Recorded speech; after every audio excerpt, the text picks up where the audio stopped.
आप सभी को मेरा प्यार भरा राधे राधे। आज हम जो विषय लेकर के आए हैं वह विषय है कि भगवान की कृपा हमें कैसे प्राप्त हो। और इसका एक छोटा सा उदाहरण है कि विट्ठल भगवान की कृपा नामदेव जी के ऊपर कैसे हुई। कि घूमते हो लाख मंदिरों में याचना के लिए और सच्ची लगन चाहिए साधना के लिए। जब तक आपके अंदर श्रद्धा नहीं है, जब तक आपके अंदर विश्वास नहीं है, जब तक आपके अंदर भक्ति नहीं है, जब तक आपके अंदर भाव नहीं है, तब तक हम भगवान की कृपा के पात्र नहीं बन सकते। और भगवान की कृपा पाने के लिए हमें सबसे पहले तो श्रद्धा और विश्वास और सच्चा भाव होना बहुत ही आवश्यक है। और यहाँ पर जो हमारा जो प्रसंग है वो विट्ठल भगवान की कृपा नामदेव जी के ऊपर कैसे होती है। और नामदेव जी के ऊपर विट्ठल भगवान की जब कृपा हुई तो उन्हें कैसे प्राप्त हुई भगवान की कृपा, वो हम सभी लोग जानेंगे। एक समय संत नामदेव जी के माता पिता भगवान विट्ठल की पत्थर की जो मूर्ति थी उसे अपने घर में एक अलमारी में विराजमान कर रखा था। और प्रतिदिन मूर्ति को दूध का भोग लगाया जाता था। एक कटोरे में दूध गर्म करके मीठा मिलाकर पीने योग्य ठंडा करके कुछ देर मूर्ति के सामने रख देते थे। आगे पर्दा कर देते थे जो अलमारी पर लगा रखा था। कुछ देर पश्चात उसे उठाकर अन्य दूध में डालकर प्रसाद बनाकर सब पीते थे। उस समय नामदेव जी की जो उम्र थी केवल 12 वर्ष थी। एक दिन माता पिता को किसी कार्यवश दूसरे अन्य गांव जाना पड़ा। अपने पुत्र नामदेव से कहा कि हे पुत्र, अब हम 1 सप्ताह के लिए अन्य गांव जा रहे हैं। आप घर पर रहना। सबसे पहले भगवान विट्ठल को दूध का भोग लगाना, फिर बाद में भोजन का भोग लगाना। उसके बाद में जब भगवान को भोग लगा दो उसके बाद में तुम प्रसाद को ग्रहण करना, उसके बाद में तुम भोजन को ग्रहण करना। अगर तुम ऐसा नहीं करोगे तो भगवान नाराज हो जाएंगे और अपने को श्राप दे देंगे। और भगवान जब हमें श्राप देंगे तो हमारा अहित होना प्रारंभ। यह बात माता पिता ने नामदेव से जोर देकर और कई बार दोहराई और नामदेव जी के माता पिता यात्रा पर चले गए। संत नामदेव जी प्रातःकाल उठकर स्नान करके स्वच्छ वस्त्र पहनकर दूध का कटोरा भरकर भगवान की मूर्ति के सामने रख दिया करते थे और दूध पीने की भगवान को प्रार्थना करते थे। लेकिन भगवान की मूर्ति के सामने जो दूध रखा हुआ था परंतु मूर्ति ने दूध नहीं पिया। भक्त ने भी भोजन तक नहीं खाया।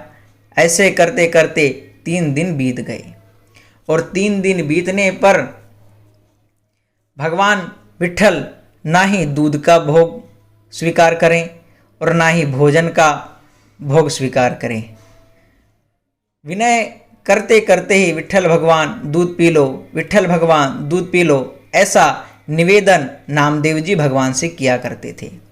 आज आपका सेवादार मर जाएगा क्योंकि और अधिक भूख सहन करना मेरे वश में नहीं है। मेरे माता पिता नाराज हो जाएंगे। भगवान मेरी गलती को क्षमा करो। मुझसे अवश्य कोई गलती हुई है जिस कारण से आप दूध नहीं पी रहे हैं। माता पिताजी से तो आप प्रतिदिन भोग लगाते थे, आप प्रतिदिन दूध पिया करते थे। संत नामदेव जी को ज्ञान नहीं था कि माता पिता कुछ देर दूध रखकर भरा कटोरा उठाकर अन्य दूध में डालते थे। वह तो यही माना करते थे कि भगवान विट्ठल प्रतिदिन दूध का भोग लगाते थे और प्रतिदिन दूध पीते थे। चौथे दिन बेहाल बालक ने दूध गर्म किया और दूध मूर्ति के सामने रखा और कमजोरी के कारण चक्कर खाकर वहीं पर नामदेव जी गिर गए। और फिर बैठे बैठे अर्जी लगाने लगे और लगाते लगाते और नामदेव जी भगवान से एक ही भाव कर रहे हैं, हे भगवान इस दूध को पियो, हे भगवान इस दूध को पियो। फिर धीरे धीरे धीरे धीरे भगवान की विट्ठल भगवान की मूर्ति से भगवान के हाथ बाहर आए हैं और बाहर आने के बाद में दूध का कटोरा उठाया है और भगवान ने सारा का सारा दूध को ग्रहण किया। नामदेव जी की खुशी का कोई ठिकाना नहीं रहा।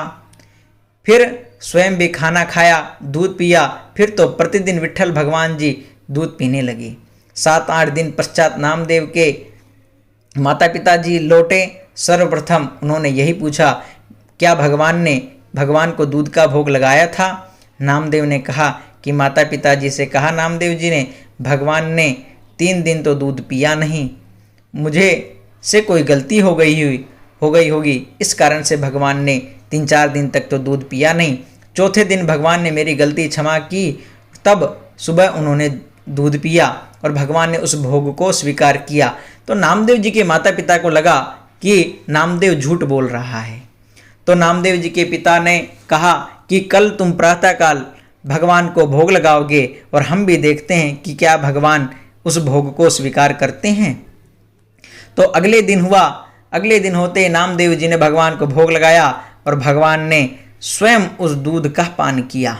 और दूध का पान करने के बाद में अगले दिन नामदेव जी ने विट्ठल भगवान की पत्थर की मूर्ति के सामने दूध रखा। मूर्ति से 2 हाथ निकले, कटोरा उठाया और दूध पी लिया। यही बात पिता ने सारे गांव को बताई और संत कबीर ने बताया कि यदि कोई भक्ति करता है और उसके ऊपर परमेश्वर कृपा नहीं करता है तो उसकी साधना व्यर्थ हो जाती है।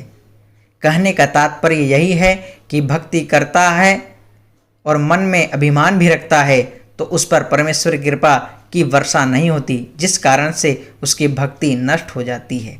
यहाँ पर नामदेव जी के ऊपर कृपा बड़ी सहजता से और बड़ी सुगमता से यहाँ पर नामदेव जी के ऊपर विट्ठल भगवान की कृपा हुई थी। इसलिए आपको, हमें सभी को श्रद्धापूर्वक भक्तिपूर्वक भगवान की भक्ति करनी चाहिए।